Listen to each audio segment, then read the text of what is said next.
Benar-benar Jokowi sudah keterlaluan dan keblinger. Mentang-mentang kuasa, etika nasionalisme diterabas, tulisnya lagi. Izin tinggal 10 tahun, second home visa ini akal-akalan. Kemungkinan besar dimanfaatkan oleh warga RRC untuk kerja di Indonesia, potensi alat kecurangan pemilu. Kalau kita bicara tentang satu isu ya, tentang kedaulatan ekonomi, kok terkesan ya masa pemerintahan Presiden Jokowi ini Indonesia for sale. Seperti mau dijual. Harusnya dia jauh lebih nasionalistik, tidak Indonesia for sale. Jadi partainya berasal dari Partai Bung Karno, tapi cara berpikirnya tidak Soekarnois, kira-kira begitu.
Assalamualaikum warahmatullahi wabarakatuh, Sobat RH sekalian. Jumpa lagi kita di channel yang keren ini. Keren cadas ya. Kita masih di luar ya. Senang sekali saya bisa menemukan tempat yang teduh. Tetapi di luar ya. Kita tidak membutuhkan yang namanya lampu dan lain sebagainya. Nyaman di sini ya. Mudah-mudahan kita bisa. Oke, Sobat RH sekalian, saya akan membahas satu hal yang diprotes keras oleh Rizal Ramli. Apa itu ya? Kita bahas ini. Kadang-kadang kita penting dengan hal-hal yang begini ya. Apakah dampaknya positif atau negatif bagi Republik ini? Tentu ya tidak ada niat lah Presiden Jokowi untuk menghancurkan negara ini, tetapi dampak dari sebuah kebijakan itu bisa saja menghancurkan. Jadi jangan lupa ya, dampak dari sebuah kebijakan. Saya kasih contoh ya, yang dulu saya anggap bagus kebijakan itu, yaitu kebijakan menaikkan berapa persen, pokoknya mahal sekali rumah-rumah di daerah mahal seperti daerah Menteng zaman Gubernur Ahok. Dulu waktu itu saya termasuk memuji kebijakan itu. Tapi setelah saya pikir-pikir, karena kan kebijakan itu seolah-olah memajakin orang-orang kaya kan begitu. Tapi setelah saya pikir-pikir dan kemudian juga mendengarkan alasan Anies misalnya, benar juga ya. Kebijakan itu terlihat bagus, tapi sesungguhnya akan menyingkirkan orang-orang yang tidak mampu membayar pajak tersebut. Kebetulan saja rumahnya di Menteng misalnya, tapi bukan karena dia orang kaya, tapi kebetulan dia mendapatkan rumah itu secara warisan misalnya, atau mantan pahlawan, atau mantan pejuang dan lain sebagainya. Yang kebetulan dulu daerah sekitar itu ya mereka mendapatkan rumah karena dari kakek nenek mereka yang kebetulan orang-orang elit. Tapi keluarganya kan belum tentu elit juga.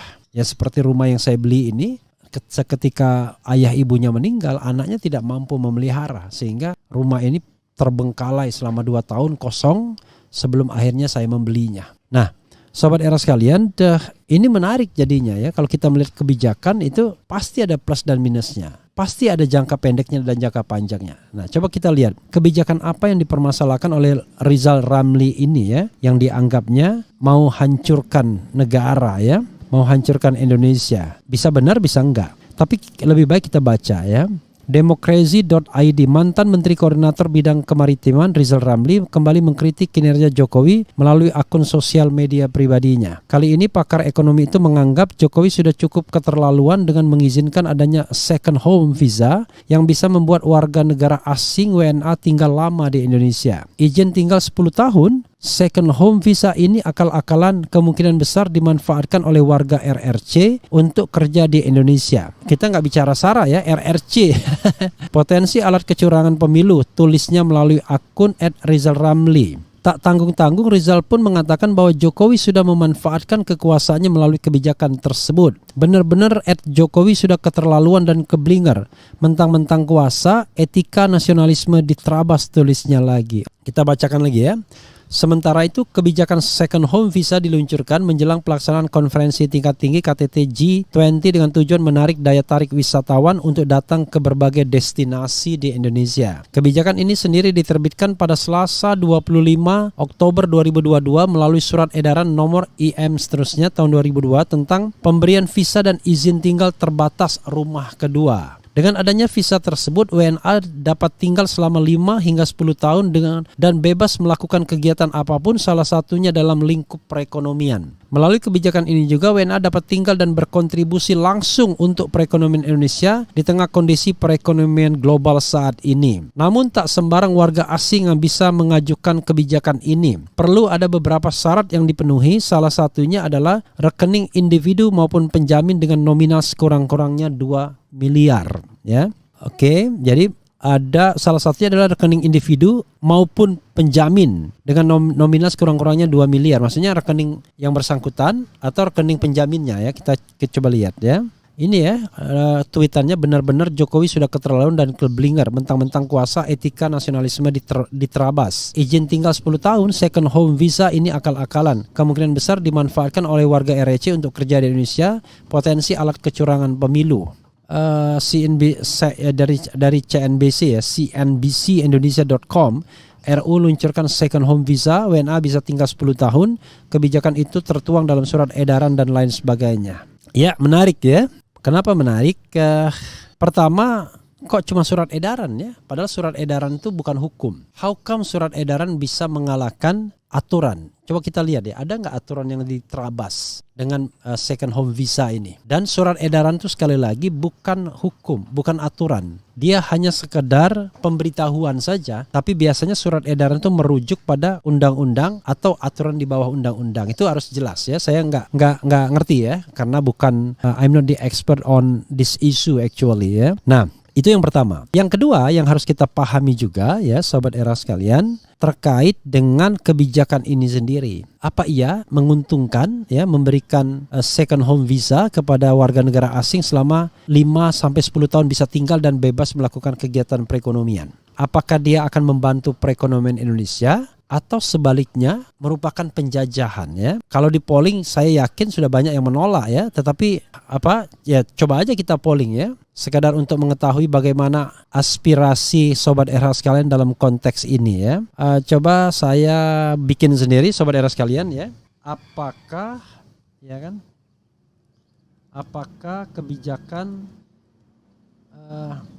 kebijakan second home visa yang memungkinkan warga asing tinggal selama 5-10 tahun. Apakah kebijakan second home visa ya yang memungkinkan warga asing tinggal selama 50 tahun dan bebas melakukan kegiatan ekonomi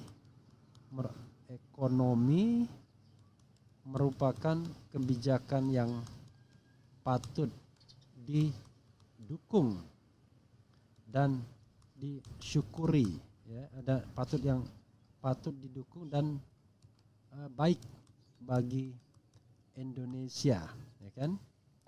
Apakah kebijakan second home visa yang memungkinkan warga asing tinggal selama 5-10 tahun dan bebas melakukan kegiatan ekonomi merupakan kebijakan yang patut didukung dan baik bagi Indonesia ya? A. Kebijakan yang baik ya kan? A. Kebijakan yang baik. B. Kebijakan yang buruk. C. Tidak berpendapat.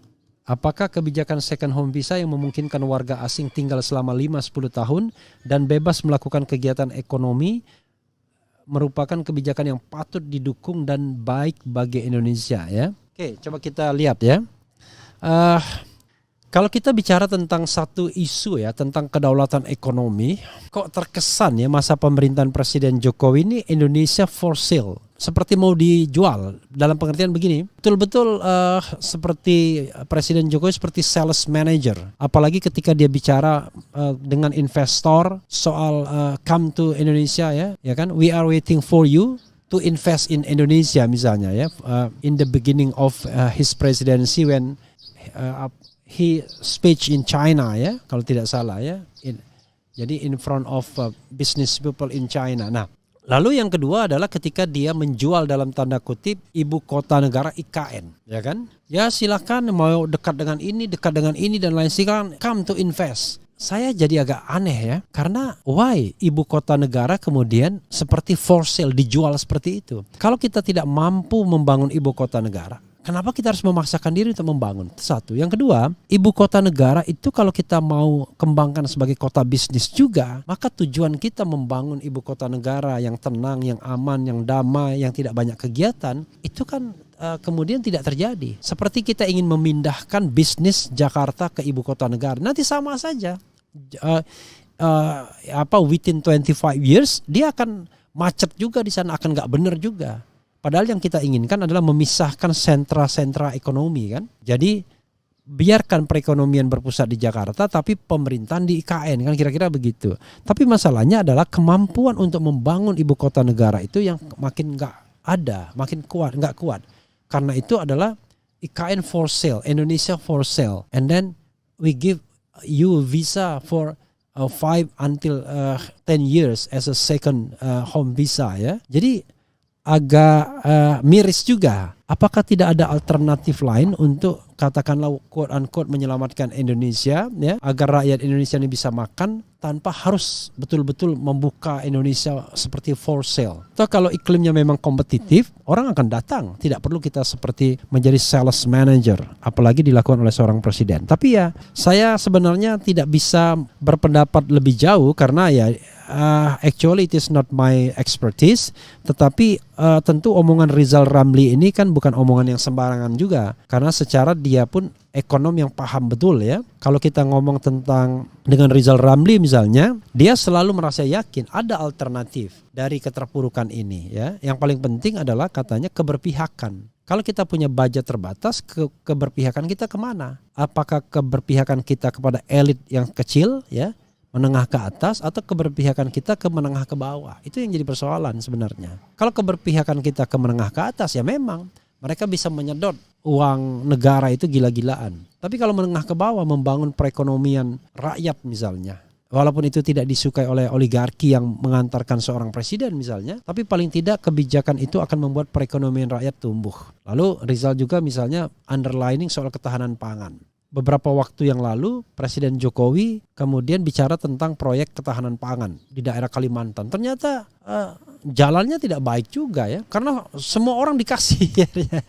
Ada Prabowo di situ, ada Luhut di situ, kalau nggak salah Airlangga Hartarto, jadi ada Erick Thohir dan lain sebagainya. Jadi akhirnya, ya, sebuah proyek yang baik itu nggak bisa berjalan karena ada persaingan politik. Kalau misalnya proyek ketahanan pangan itu berhasil, maka yang menghandle itu kemudian bisa menjadikannya sebagai portofolio keberhasilan. Kalau persaingan-persaingan seperti ini sangat kencang di lingkar Jokowi sendiri, bahkan antar orang yang searus, wah itu sebuah hal yang patut kita sayangkan, ya. Jadi seolah-olah ini kita katakanlah kita tidak punya sebuah keyakinan, ya, grand design yang baik untuk membuat negara ini jauh lebih baik, ya. Padahal harusnya negara ini jauh lebih baik. Oke, Sobat RH sekalian, coba kita baca komentar Sobat RH sekalian, ya. Ada telepon dari teman saya. Coba kita bacakan komentar Sobat RH terkait dengan ini, ya. Menarik tetap, ya. Dan bagaimana dengan tadi dengan polling? Kalau saya sudah selalu mengatakan polling itu biasanya, jadi apakah kebijakan second home visa yang memungkinkan warga asing tinggal selama 5-10 tahun dan bebas melakukan kegiatan ekonomi merupakan kebijakan yang patut didukung dan baik bagi Indonesia.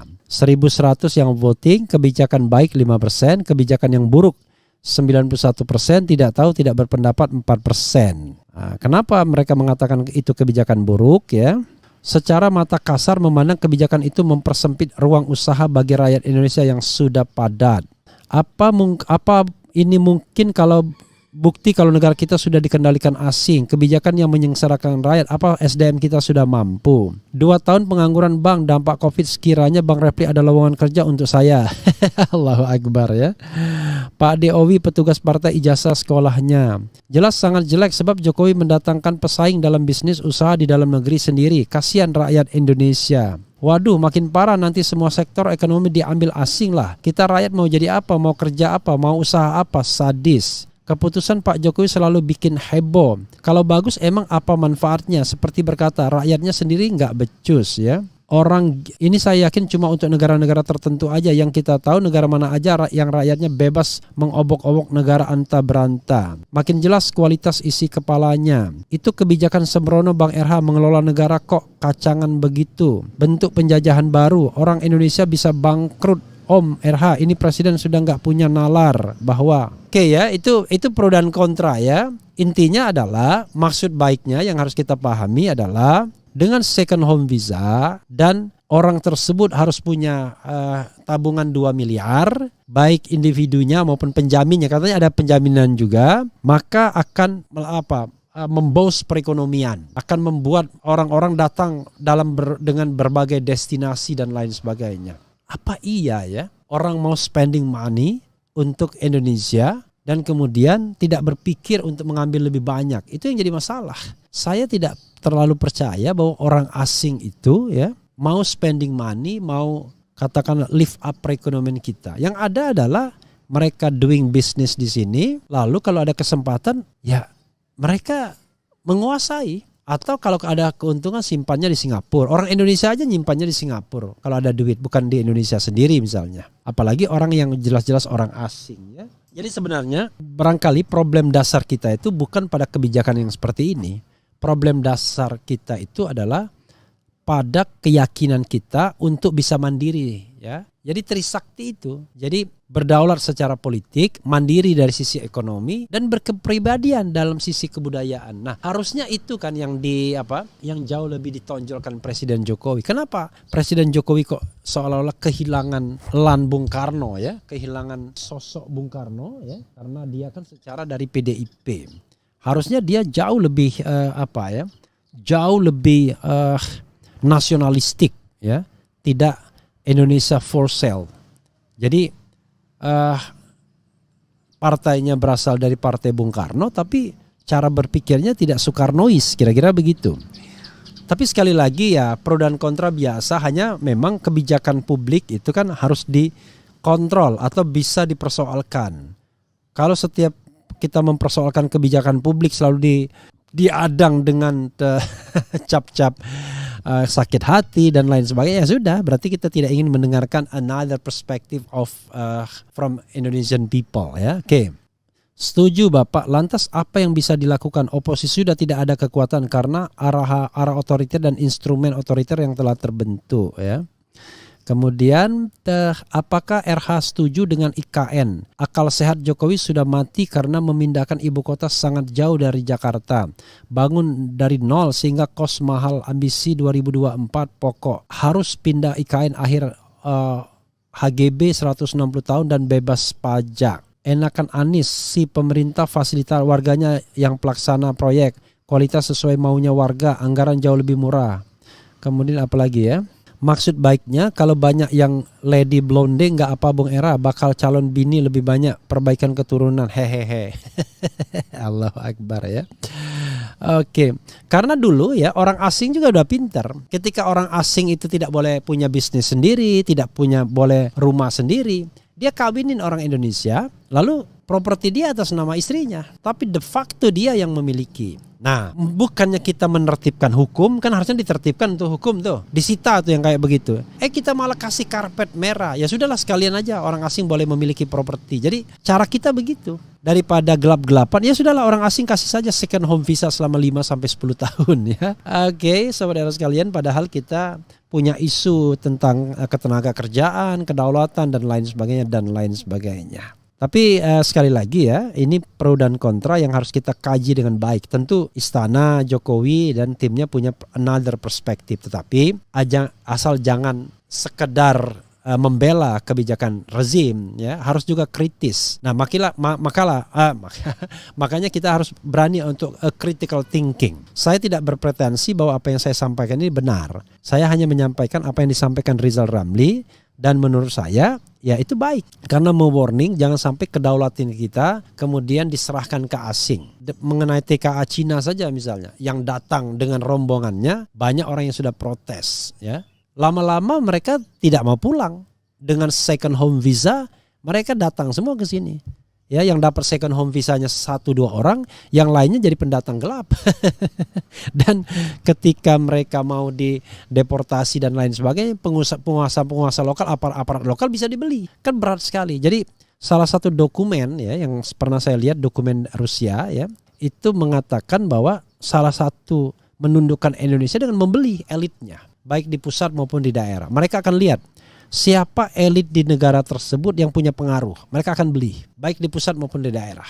Jadi kalau di daerah mungkin mereka akan beli gubernur, bupati, wali kota, maka hilanglah kedaulatan kita. Karena tadi salah kelola, termasuk juga bagaimana election ini gak karu-karuan mahalnya, dan itu justru di-trigger oleh elit-elit Senayan sendiri, bahkan oleh istana. Ya, salah satunya adalah kebijakan mempertahankan presidensial threshold di pilkada, sehingga menjadikan partai itu pusat pembohiran. Jadi calon-calon kepala daerah itu harus datang ke partai, bayar sekian untuk sewa perahu, maka yang terjadi adalah kepala-kepala daerah itu kemudian utang jasa dan lain sebagainya. Ya, sahabat era sekalian, itu saja ya. Nanti kita lanjutkan dengan isu-isu lainnya. Saya senang sekali di sini, walaupun agak siang, ternyata saya terlindungi dingin gitu. Dan terbuka, karena kalau di dalam banyak lampunya dan kemudian membuat saya gampang capek karena harus melihat lampu ya. Nah, tapi saya masih bisa santai di sini. Kita nanti akan bikin lebih santai lagi. Mudah-mudahan kita bisa terus update ya. Setelah ini ada berita menarik mengenai dugaan bahwa tim Sambo itu juga ada di balik KM50 ya. Jangan lupa ya, tim Sambo ada di balik KM50. Wassalamualaikum warahmatullahi wabarakatuh.